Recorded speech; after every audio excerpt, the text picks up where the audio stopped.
Radio Philippines Network Incorporated, DXKO. 13 sa Sindang Utso sa Dayan sa inyong radyo.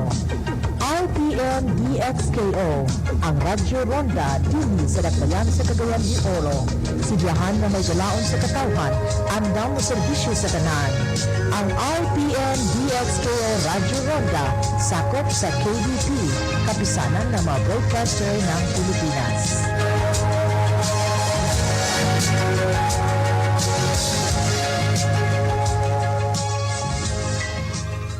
So, again, we are asking every Filipino na experience ng ganyan to let us know so that we can file the necessary or call the attention of the facility. PhilHealth advises patients to approach its outposts or desks at hospitals to check if their benefits have been assessed.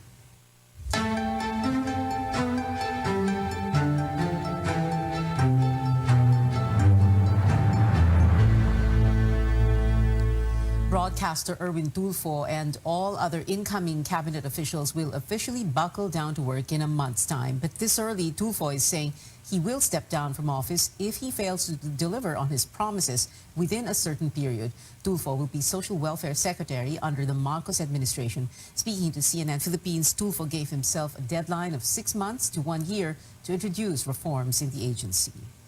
Please give me 6 months to 1 year to deliver. Pag hindi ako nakadeliver, hindi ko na ibigay o natupad yung mga sinabi ko na ayuda less than 24 hours after calamity, after sunog, then I will step down.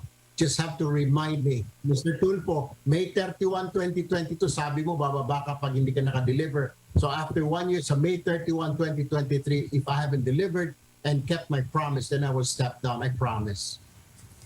Among his proposed reforms, setting up a quick response team for the immediate distribution of aid during disasters and updating the master list of beneficiaries for the Social Amelioration Program. Tulfo also promises to be a secretary on the ground, even if that would involve sleeping in evacuation centers. Erwin Tulfo is not the only Tulfo in government. His elder brother is Senator-elect Raffy Tulfo, whose wife Jocelyn represents ACT-CIS party list in Congress, with son Ralph for Quezon City's 2nd District.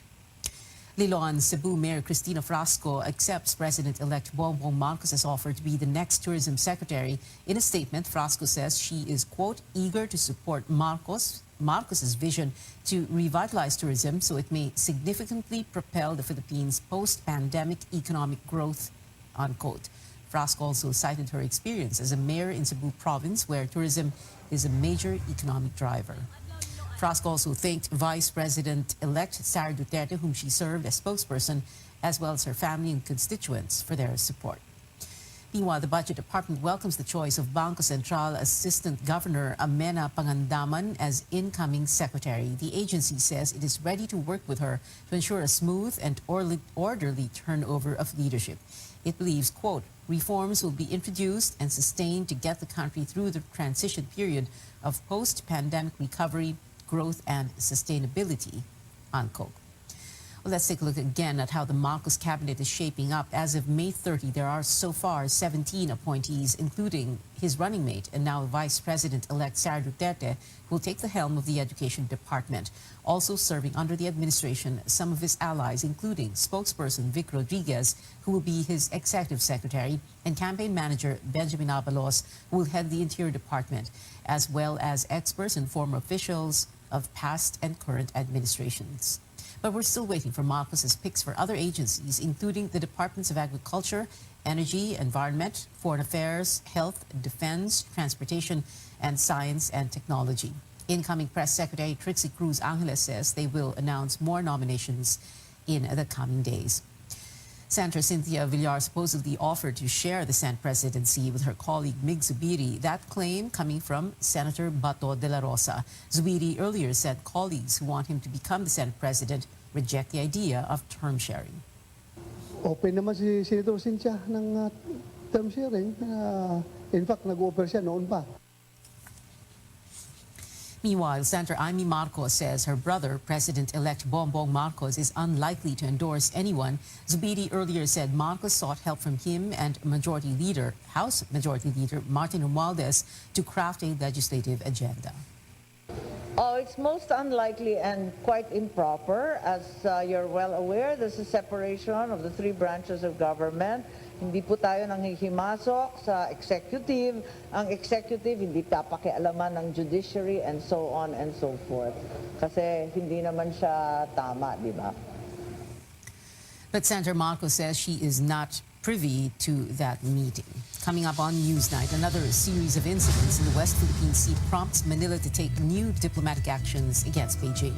And a former member of One Direction adds to the long list of international acts staging a concert in Manila. Details right here on CNN Philippines.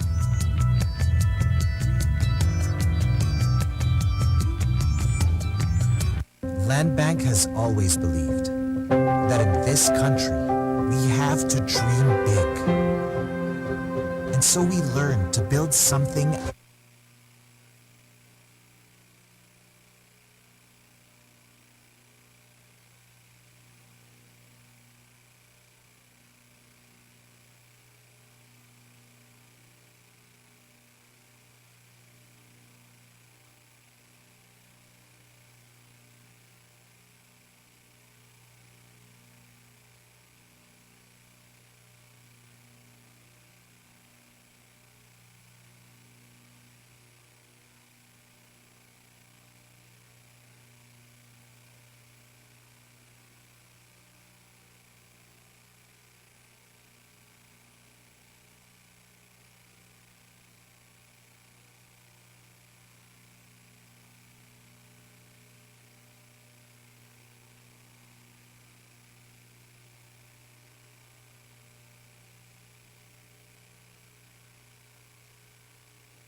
You're watching Newsnight. The government is taking diplomatic action yet again after a series of maneuverings by a Chinese Coast Guard vessel in the West Philippine Sea.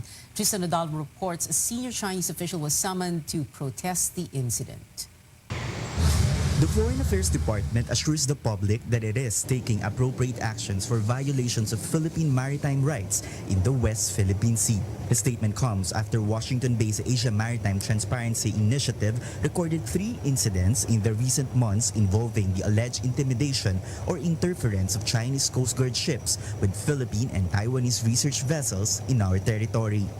The AMTI said on March 23, a Chinese Coast Guard ship shadowed the Taiwan research vessel Legend in Babuyan Islands while the vessel was conducting hydrographic surveys. The activity was in partnership with researchers from the University of the Philippines. On April 6, both Taiwan and the Philippines sent their Coast Guard vessels to protect Legend. The game of cat and mouse ended on April 9. In a statement, the DFA said that it has summoned a senior Chinese official from the embassy on April 13th to protest the incident. In the same report, a Chinese vessel followed 2 survey ships commissioned by local oil company PXP Energy in Reed Bank. The DFA says it is now reviewing the Reed Bank incident for possible diplomatic actions. Few weeks after the Reed Bank encounter, the Chinese Coast Guard and 2 militia ships interfered with Philippine research activity by MV DAB-4 at Ayungin Shoal. The DFA says it has also lodged diplomatic protests over the encounter. Despite the incident, the Bureau of Fisheries and Aquatic Resources or BFAR remains unfazed and vows to continue research activities in the area. Maliban dun sa research and study, ay nandun siya para makita ng ating mga mangingisda na sila ay naaalagaan based on the actions of the Chinese vessel and what they were communicating to our vessels, they were essentially attempting to enforce Chinese law. They are clearly preventing us from conducting oil exploration. An expert says the Chinese activities in disputed areas will not stop anytime soon. The challenge now is for the incoming administration to be more assertive when it comes to the West Philippine Sea. For the next administration, it is clear that this is not acceptable. It should not be seen as the administration that finally gives them up. No? And it must therefore face China, of course, still in a peaceful manner, but insist on its legal rights and entitlements under international law. In a previous interview, President-elect Bongbong Marcos said that the Philippines should have a firm voice in upholding the arbitral ruling. Tristan Odalo, CNN Philippines. The Chinese embassy has yet to comment on the matter. Developments in an explosion in a bus terminal in Isabela City, Basilan, Monday night. Authorities looking at extortion as the possible motive behind the blast that injured 2 people. Armed Forces Western Mindanao Command spokesperson Major Andrew Linao says they have yet to identify the group behind the bombing. Meanwhile, authorities clarify that a separate explosion at a fast food chain, also in Isabela City, was caused by faulty electrical wiring. Authorities expanding the scope of the search and rescue for the 7 fishermen still missing in Palawan. On Saturday, a fishing vessel collided with cargo ship MV Happy Hero off the island of Macaranaw. 13 of 20 fishermen were rescued. Coast Guard says another ship has been sent to help in the rescue efforts. He adds the Coast Guard will not shift to retrieval operations just yet. So far, in-expand na rin yung search area. Umabot na ito sa 500 square nautical miles at magpapatuloy tayo at hindi pa natin siya i-determinate at hopefully magkaroon pa ito ng magandang resulta. Ang pang-challenge lang talaga kung paano hahanapin tsaka yung direction kung saan sila banda natangay kasi mayroon ding possibility based dun sa accounts ng mga survivors na baka kasamang lumubog ng fishing boat. The fishing vessel's company is now in talks with representatives of the MV Happy Hero. In other news, Senate Electoral Reforms Chairperson Amy Marcos wants sanctions against service providers in case vote counting machines malfunction in the next automated polls in 2025. In a committee hearing, officials of the Commission on Elections said more than 1,000 VCMs and 600 SD cards had to be replaced last May 9. All these election materials were from Smartmatic. Marcos is also looking at possible sanctions against airing poll workers after defective vote counting machines forced voters to leave their filled-in ballots with members of the Electoral Board.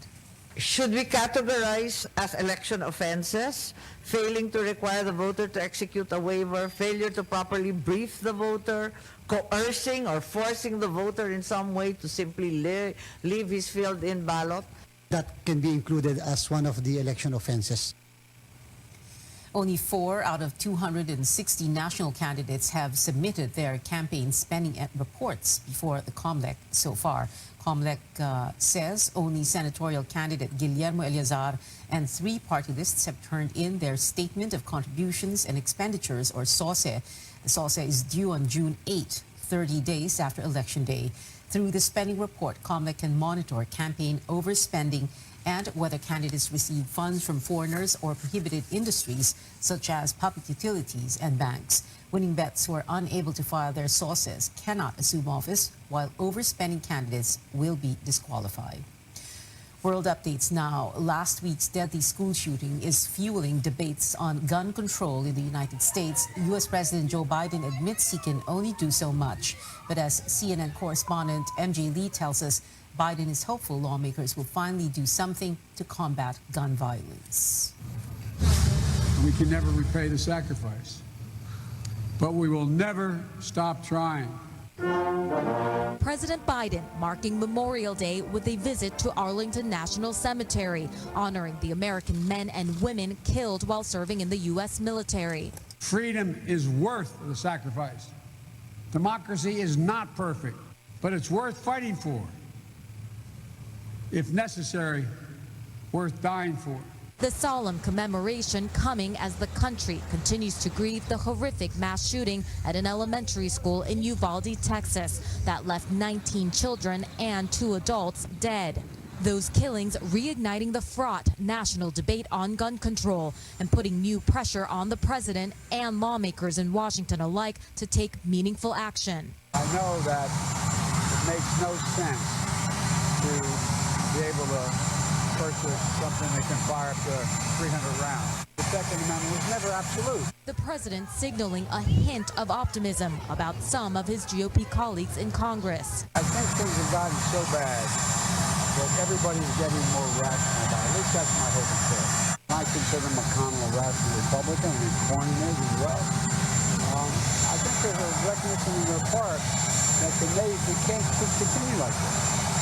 We can't do this. But Biden also indicating that his own hands are largely tied when it comes to major actions pushed by gun reform advocates. I can't outlaw a weapon. I can't, change the background check. I can't do that. Over the weekend, the president and the first lady traveling to Uvalde to console a traumatized and broken community. As he left church, Biden confronted with anguished onlookers.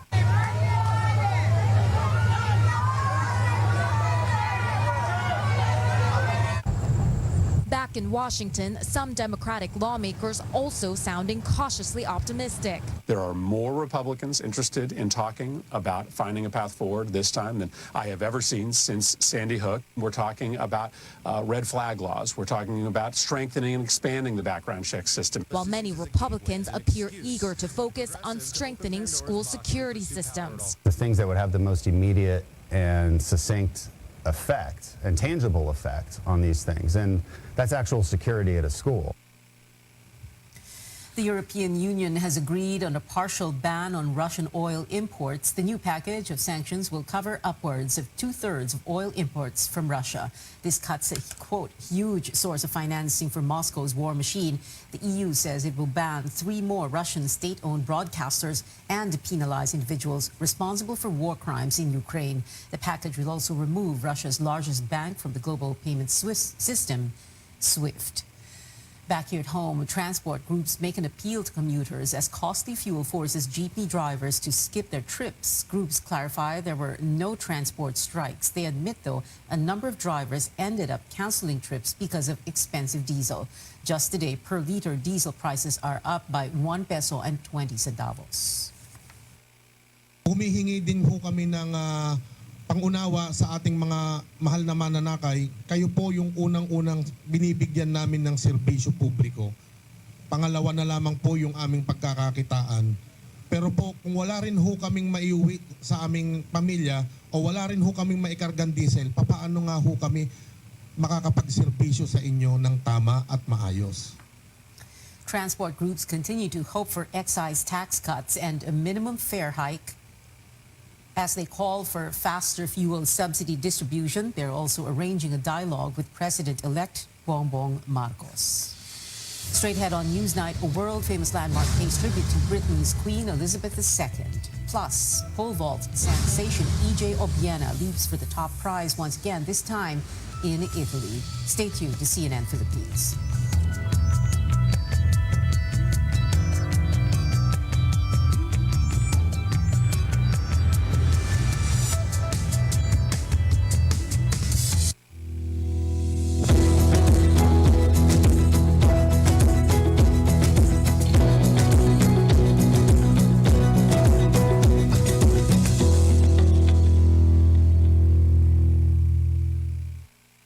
Exodo, Kabanata 18, versikulo 21. Ngunit pumili kang ng mga tao.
Welcome back to CNN Philippines. A world-famous landmark pays tribute to Britain's Queen Elizabeth II in honor of her Platinum Jubilee, or her 70th year on the throne. Projected onto the iconic Stonehenge are photographs of the Queen, each from a different decade during her reign. The England Monument was built around 2500 BC, but questions on its purpose remain unanswered. Well, speaking of landmarks, pole vault sensation EJ Obiena leaps for the top prize once again, this time in front of the Basilica of Santa Maria de Collemaggio in L'Aquila, Italy. Obiena bagged gold by clearing 5.85 meters, exceeding his 5.46-meter pole vault performance in the Southeast Asian Games. In football, Stephen Schrock was disappointed by his exclusion from the Philippine Azkals lineup in the final round of the 2023 AFC Asian Cup qualifiers. Schrock told CNN Philippine Sports Desk he thinks head coach Thomas Dooley still holds a grudge against him because of his 2014 Facebook post where he said he would not play in a team with Dooley as coach. I reached out to him asking for a sit-down to clear this up like adults, and yeah, he refused. I think we have a common goal, which is bigger than a personal pride, bigger than a personal ego. And unfortunately, I got denied this opportunity. I make myself available if ever there is a need and ever there is a demand. I'm always here for the country. I'm always trying to serve. In an interview with CNN Philippines yesterday, Dooley said the decision was based on Schrock's performance and not because of personal issues. Pageant fans, get ready. Only 5 days to go until someone takes the coveted Miss World Philippines 2022 crown. 36 beauties will compete at the Mall of Asia Arena in Pasay. 3 other major titles are at stake: Miss Supranational Philippines, Miss Eco Philippines, and Reina Hispano-Americana Filipinas. Watch it as it happens live on Sunday at 9 p.m. right here on CNN Philippines. Performing on the Manila concert stage soon is British singer Louis Tomlinson. The former One Direction member is holding his first solo live show in the country on July 16th at the New Frontier Theater in Quezon City. Tickets selling begins on June 5. The excitement doesn't stop there, though, with more international artists set to rock out Filipino audiences from 2022 to 2023. Here are some of those much-awaited concerts, including All Time Low on August 15th, Justin Bieber on October 29th, and Westlife on February 20th next year. More music news, including a U.S. tour that's bound to bring back a Disney song you probably just managed to get out of your head. Here's CNN's David Daniel with tonight's Hollywood Minute. We don't talk about Bruno, no. Prepare for Encanto, the sing-along film concert. The event features the movie and a live on-stage band leading the audience in all the popular songs from the soundtrack. The 32-city tour begins July 18th in Ridgefield, Washington. Tickets and more info at disneyconcerts.com/Encanto. We're invisible. We're pissed off. We're bored. So maybe that should be our image. With the right guidance, you could change the world. And they did. Pistol is a 6-episode limited series about the Sex Pistols, the English punk rock band that helped spark the UK's punk movement. Pistol premieres today on Hulu. Kate Bush fans, old and new, are running up that hill. The English singer-songwriter's 1985 single is #1 on the iTunes chart after it played a significant role in the season 4 premiere episode of Netflix's Stranger Things. In Hollywood, I'm David Daniel. And that is it for now. Join me again on News.ph at 7 p.m. and on Politics as usual at 8:30. I'm Pia Ontiveros for Newsnight, where we go above and beyond the headlines.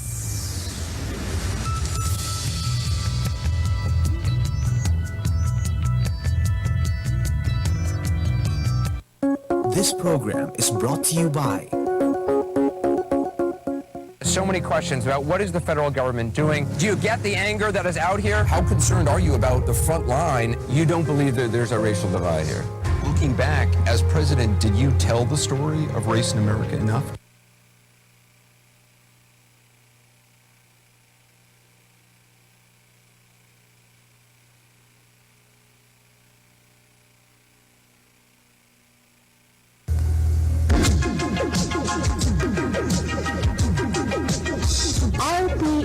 Radio Philippines Network Incorporated, DXKO. Proseso sa Inday Utso sa Dayan sa inyong radyo. RPN DXKO, ang Radyo Ronda dinhi sa Dakbayan sa Cagayan de Oro. Sibiyahan na may galaon sa katawhan, andam mo serbisyo sa tanan.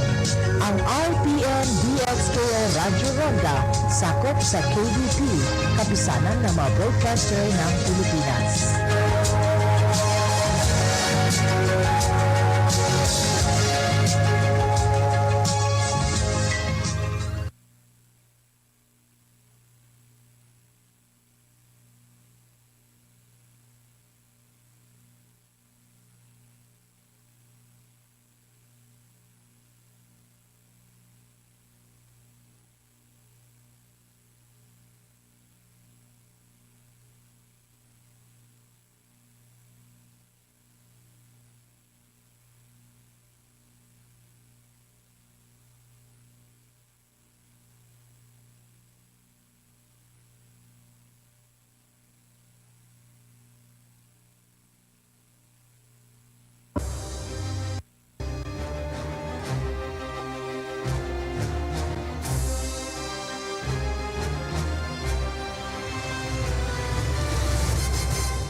Efficient internet has become key in our lives, especially amid the pandemic. From communicating with loved ones to research and doing business and even ordering food and goods, we do it all online. Yet access and connectivity woes continue to plague us. A party list is pushing for better internet as it vies for a seat in the next Congress. Joining us now for this up-close segment is Sam Buenviaje. He is the second nominee and spokesperson of Walang Iwanan sa Free Internet or Wi-Fi Party List. Good morning, Sam. Thank you for joining us here on New Day. Now, could you please tell us what is the status of your campaign with just a few days to go before Election Day? It is a very tough campaign since we are new in the party list. We are going around different localities and barangays to deliver our message. Last Sunday, we had our motorcade in Pasig and we really made some noise. Alam niyo naman ng mga Pilipino kapag nakakatinig ng parada, talagang lumalabas sila sa kanilang mga bahay para makita ito. So maganda naman naging reception nila sa amin. They are shouting and saying that they fully support our party list at talagang nakakataba ito ng puso. All right, so maybe you can talk to us a little bit about the challenges of internet connectivity in the country. Isa na ba tayo sa ranking within the Asia-Pacific region? There are some recent studies showing that we had a bit of an improvement in mobile internet ranking. But for you, how would you describe the situation? From our perspective, if you want a good internet connection, you have to pay the premium. Not all can afford those premiums and not all has an access to internet connection. So our party list is focusing in the 5 pillars of internet. This is the barometer of digital happiness. Kapag naging maganda ito, mapapaangat natin ang kabuhayan ng mga Pilipino. So number 1 is yung affordability and accessibility.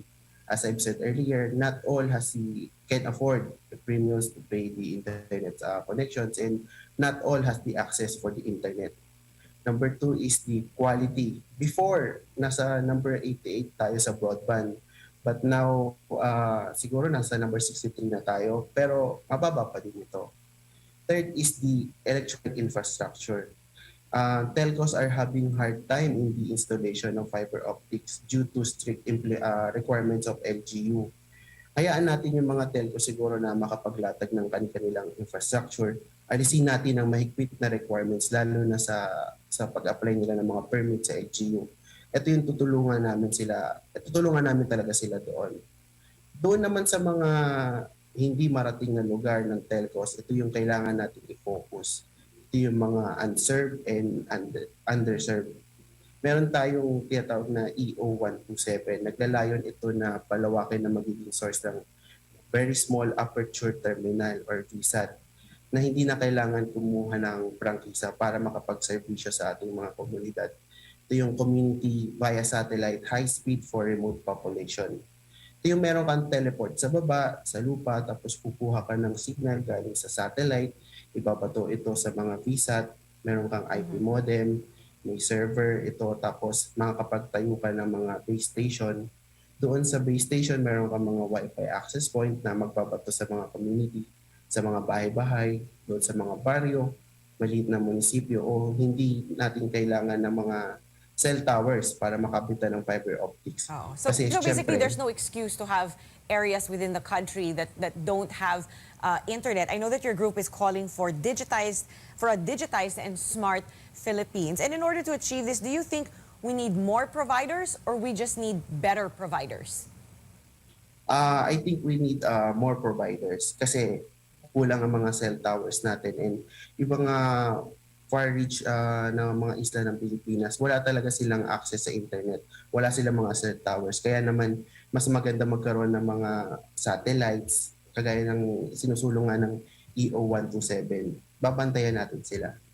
Right. So if ever your party list does get elected into Congress, Sam, ano ba yung mga ibang advocacies na ipopush nyo sa Congress? So we have been pushing since day one of the campaign that our number one priority is to institutionalize the satellite-based internet connectivity in unserved and underserved areas in country using the VSAT and BGAN technologies. Our call must have been reached the campaign team of Senator Gatchalian, so is now just recently proposing the enactment of satellite-based internet connectivity in school. Number 2, we will enact a law that will streamline the process and requirements in the setting up of towers and fiber optics to help telcos expedite and lay out countrywide internet coverage, which have been hampered by too much red tapes. All right, Sam, thank you so much for talking with us this morning. That was Sam Buenviaje from the Wi-Fi Party List.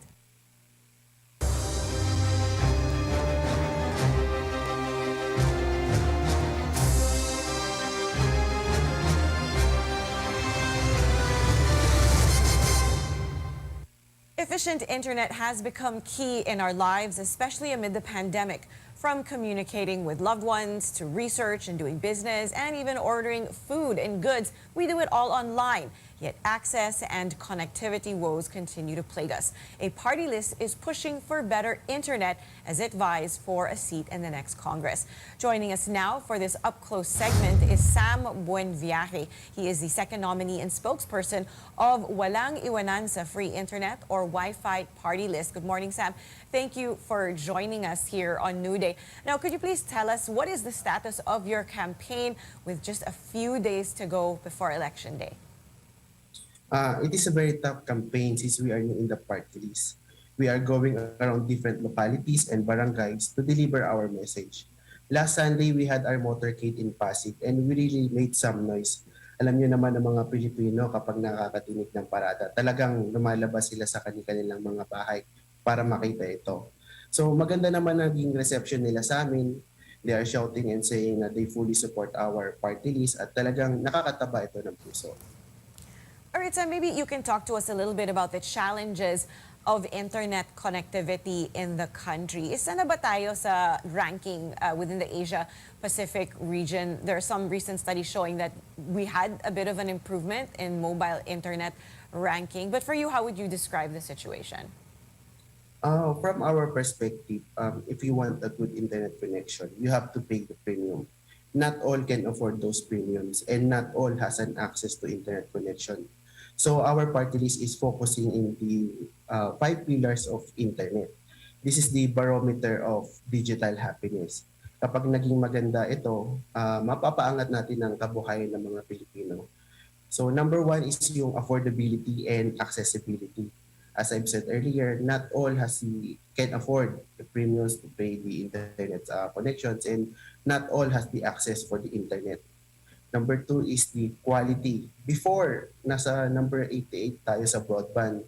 But now, siguro nasa number 63 na tayo. Pero mababa pa din ito. Third is the electronic infrastructure. Telcos are having hard time in the installation of fiber optics due to strict requirements of LGU. Hayaan natin yung mga telco siguro na makapaglatag ng kanilang infrastructure. Alisin natin ang mahigpit na requirements lalo na sa pag-apply nila ng mga permit sa LGU. Ito yung tutulungan namin talaga sila doon. Doon naman sa mga hindi marating na lugar ng telcos, ito yung kailangan natin i-focus. Ito yung mga unserved and underserved. Meron tayong tinatawag na EO127. Naglalayon ito na palawakin na magiging source ng very small aperture terminal or VSAT. na hindi na kailangan kumuha ng prangkisa para makapagserbisyo sa ating mga komunidad. Ito yung community via satellite, high speed for remote population. Ito yung meron kang teleport sa baba, sa lupa, tapos kukuha ka ng signal galing sa satellite, ibabato ito sa mga VSAT, meron kang IP modem, may server ito, tapos makakapagtayo ka ng mga base station. Doon sa base station, meron kang mga Wi-Fi access point na magbabato sa mga community, sa mga bahay-bahay, doon sa mga baryo, maliit na munisipyo, o hindi natin kailangan ng mga cell towers para makabitan ng fiber optics. Oh. So basically, there's no excuse to have areas within the country that don't have internet. I know that your group is calling for a digitized and smart Philippines. And in order to achieve this, do you think we need more providers or we just need better providers? I think we need more providers kasi kulang ang mga cell towers natin, and yung mga far reach na mga isla ng Pilipinas, wala talaga silang access sa internet. Wala silang mga cell towers. Kaya naman, mas maganda magkaroon ng mga satellites, kagaya ng sinusulungan ng EO127. Babantayan natin sila. Right. So if ever your party list does get elected into Congress, Sam, ano ba yung mga ibang advocacies na ipopush nyo sa Congress? So we have been pushing since day one of the campaign that our number one priority is to institutionalize the satellite-based internet connectivity in unserved and underserved areas in country using the VSAT and BGAN technologies. Our call must have been reached the campaign team of Senator Gatchalian, so is now just recently proposing the enactment of satellite-based internet connectivity in school. Number two, we will enact a law that will streamline the process and requirements in the setting up of towers and fiber optics to help telcos expedite and lay out countrywide internet coverage, which have been hampered by too much red tapes. All right, Sam, thank you so much for talking with us this morning. That was Sam Buenviaje from the Wi-Fi Party List.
RPN, Radio Philippines.